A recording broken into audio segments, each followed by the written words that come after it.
Hello students, आज हम देखने वाले हैं ओम का नियम के बारे में। तो ओम का नियम क्या होता है? देखिए, क्लास 10th का आपका जो विद्युत चैप्टर है उसमें बहुत ही इंपॉर्टेंट टॉपिक होता है ओम का नियम। ये हर बार क्वेश्चन पेपर में पूछा आता है। तो आज हम देखने वाले हैं ओम का नियम क्या होता है। तो चलिए शुरुआत करते हैं। देखिए, यहाँ विद्युत धारा में धारा और विभवांतर बीच एक संबंध को बताता है ओम का नियम। इसे एक वैज्ञानिक ने खोजा था जिनका पूरा नाम था जॉर्ज साइमन ओम। देखिए, वैज्ञानिक का पूरा नाम क्या था? तो जो वैज्ञानिक उनका नाम था जॉर्ज साइमन ओम। जॉर्ज साइमन ओम उनका पूरा नाम था और इन्हीं के नाम पर, ओम के नाम पर ही पड़ा ओम का नियम। ये किसके लिए बताया गया? देखिए, उन्होंने एकदम बहुत ही स्वर्ण अक्षरों में कहा था कि कोई अगर चालक है, देखिए ये आपका एक क्या है, एक चालक। ये कोई यहाँ पर अगर चालक है, इसके सिरों पर विभवांतर लगाया गया, मतलब इसे सेल या बैटरी से जोड़ा गया है। तो देखिए, अगर इसे V वोल्ट की बैटरी से जोड़ा गया है तो इसमें धारा प्रवाहित हो रही है I। धारा क्या प्रवाहित हो रही है? इसमें धारा प्रवाहित हो रही है I।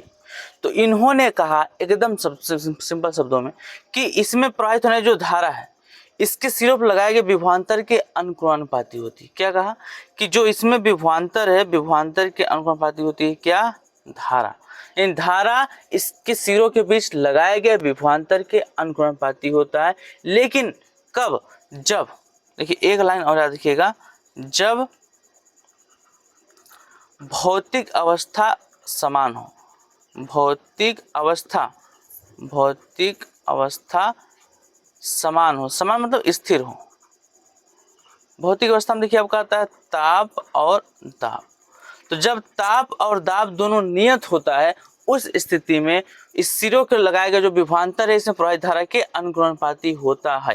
देखिए, सबसे पहली बात तो आपका अगर समझें तो यही ओम का नियम है और यही एग्जाम में कई बार पूछ दिया गया, यही सेम एग्जैक्ट यही पूछ लिया गया। लेकिन कभी कभी आपको आगे थोड़ा सा बढ़ना पड़ता है। याद रखिए, फिजिक्स में आप कोई भी टॉपिक पढ़ रहे हो, अगर उसमें अनुक्रमानुपाती का चिन्ह आया है तो उसे हटाने के लिए क्या करते हैं, उसमें कोई नियतांक का गुणा कर देते हैं। जैसे इस अनुक्रमानुपाती का वो बराबर करना है तो आप लिख सकते हो V बराबर, यहाँ के नियतांक आ जाएगा R इंटू I। तो ये R क्या है? R आपका एक नियतांक है। R क्या है? R क्या है? एक नियतांक है। और अगर आप पूछो सर ये क्या है, वास्तव में क्या है, जैसे R तो आपका एक नियतांक है। R क्या है? R आपका एक नियतांक है। लेकिन आप पूछोगे सर ये है क्या? नियतांक तो है। देखिए आपका होता है प्रतिरोध। ये क्या होता है? प्रतिरोध, यानी चालक का ये प्रतिरोध। प्रतिरोध क्या होता है? देखिए, वह कारक जो विद्युत धारा के प्रवाह में अवरोध उत्पन्न करता है उसे प्रतिरोध कहते हैं। ध्यान दो, जैसे ये धारा इसमें प्रवाहित हो रही है लेकिन इसके मार्ग में कोई बाधा उत्पन्न करे तो कौन करता है? प्रतिरोध करता है, या जो उत्पन्न करता है बाधा उसी को प्रतिरोध कहते हैं। आप अगर डेफिनेशन देखना चाहो तो प्रतिरोध का डेफिनेशन देख सकते हो यहाँ पर इस तरीके से।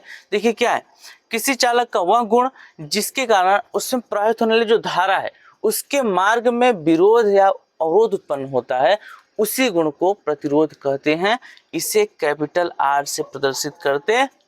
एकदम सिंपल सी बात थी।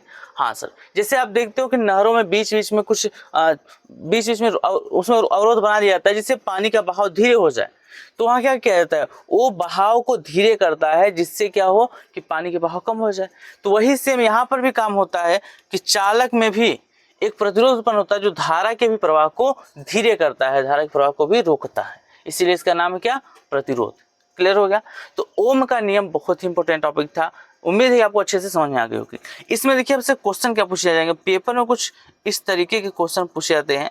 ठीक है, किसी भी टॉपिक को पढ़ने बाद उसका एनालिसिस करना बहुत जरूरी होता है। देखिए मेरी बात ध्यान सुनिए, यहाँ पर अगर आप देखें तो पहला तो आपने ये देखा है कि सर V अनुक्रमानुपाती है किसके? I की।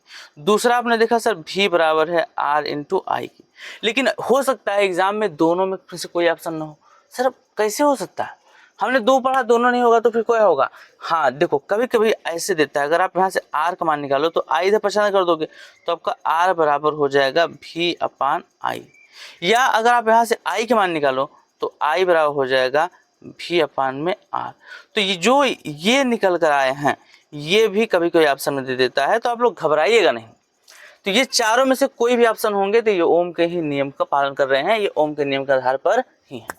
एकदम सिंपल सी बात थी। बिल्कुल सर, तो ये ओम का नियम था। बिल्कुल टॉपिक छोटा सा टॉपिक था, बस एक लाइन आपको याद रखना है क्या, कि इसमें लगाया गया विभवांतर उसमें प्रवाहित धारा के अनुक्रमानुपाती होता है। उम्मीद है कि आप लोग को यहाँ पर ओम का नियम समझ में आ गया होगा।